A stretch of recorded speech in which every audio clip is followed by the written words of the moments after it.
Hi everyone, Nothany Flash Tiano here, the internet's busiest music nerd, and it's time for a review of the new Bad Bunny album, El Último Tour del Mundo. This is a new album of material from Puerto Rico's Bad Bunny, who has been having a very big and prolific year despite the pandemic. There was his Yo Hago Lo Que Me De La Gana release that dropped back in February, where he gave his Latin trap and reggaeton stylings a psychedelic twist. Then he quickly followed that up with The Ones That Were Not Coming Out, which is an album comp of sorts full of leftovers that he had kicking around. But from what I understand, this new LP over here was conceived entirely during the pandemic, and it kind of reads like Bad Bunny is already taking the next step forward in terms of progressing his sound. Personally, I figured he still had more gas left in the tank with the sound of his last record, but he seems to have already dropped a lot of those trippy effects in favor of tracks that sound like they're meant to rock giant arenas.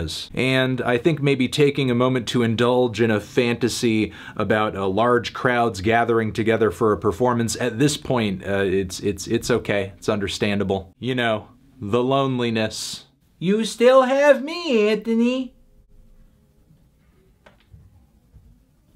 You still have me! So I will say off the bat, Último doesn't seem to have the same level of stylistic or sonic focus that Yo Hago did. Sure, Latin trap and reggaeton continue to serve as the baseline for many of the grooves on this project, but that doesn't stop Bad Bunny from finding ways to fuse these sounds with rock guitars or 80s synthesizers a la The Weeknd. Not so much after hours, but more after horas. Every moment on this thing seems to be presenting an idea that might excite a crowd out of sheer surprise, or just maximize the level of hype or melodrama on a particular song. Whether it's the wild banger Booker T, or the passionate collaboration with Rosalia, or Trellas, which is an attempt at a spotlit acoustic ballad packed in this vast reverb. So I'd say the intent of this record is pretty clear, and I really do respect the concept and the risks Bad Bunny is taking to make it all come together, even if the flow of the LP is a little choppy and unpredictable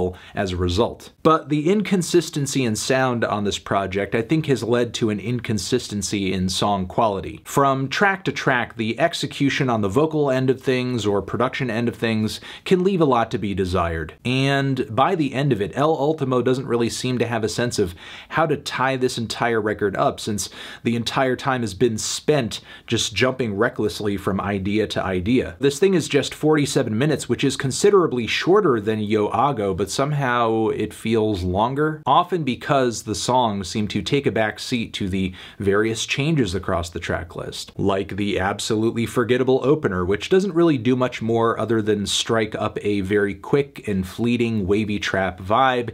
It's kind of like a lesser cut from Yo Hago. The next track kind of gave me the same impression. It's a solid reggaeton cut, but sonically and instrumentally it doesn't really go above and beyond in the same way that many Yo Hago tracks did. That creative and intergalactic sound play is just not there. Though I will say the track Oi Cobre is a lot more like it. Banger alert! Hard-hitting beat peppered with these quirky and eccentric weird little synth phrases, plus Bad Bunny's vocals here just come off so dark and menacing. Then Maldita Pobreza is one of a few rock-influenced cuts on this thing.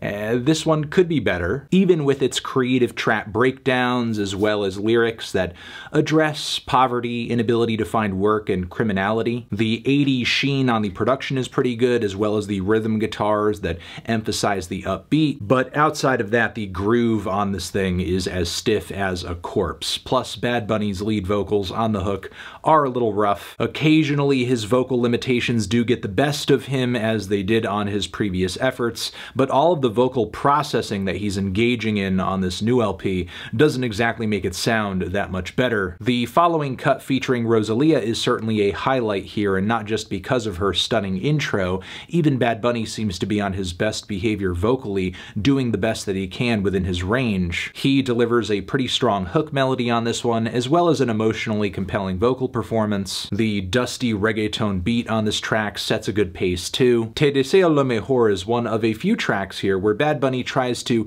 strip things back in a way where it sounds a little more bare and acoustic acoustic, and yet there's still like a lot of vocal processing, there's still a lot of reverb, there are synth layers popping up through the tracks too. Atreus I mentioned earlier as an example as well, but the singing on both tracks is so touched up to the point where it becomes obnoxious and alien. They both completely fail to create the euphoric and intimate vibe they're clearly vying for. Then, of course, the rock vibes return on the track Yo Visto Así, where we get kind of a grunge trap fusion. It almost sounds like Kid Cudi on a Kurt Cobain wave, but with a Latin twist. I mean, it's not the worst attempt I've heard at combining these sounds. Even on this very record, the track La Droga is much worse in comparison, especially with how muddy and whacked out the guitar mix on that track is, as well as the beat. It's so flabby, no punch to it whatsoever. Now, as we transition into the second half of the record,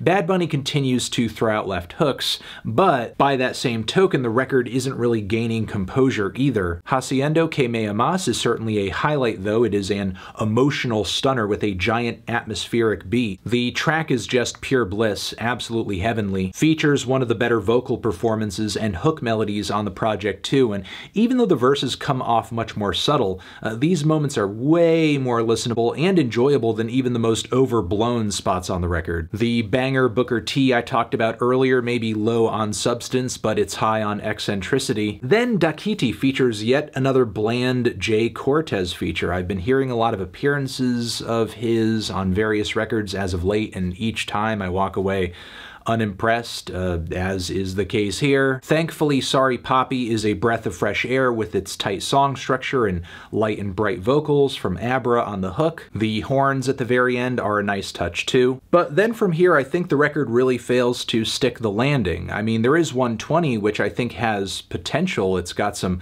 apocalyptic chords. There is a grimness to it that I think fits the overall tone of the record, the cover of the album as well. But then the second to last track is a really awkward transition on the record where all of a sudden we're getting this very bright, sunny pop rap type tune with some smooth R&B transitions. Doesn't really make sense sonically with everything else happening up until this point. And on top of it, it kind of comes off like a Brockhampton song, a very just okay Brockhampton song. Then the closing track is literally just unedited audio, it seems, of a recording, a song from a classic Puerto Rican folk trio that I'm unfamiliar with, but I will be looking more into them after my review of this record. And the song is fire. It's a great song. It's a great tune.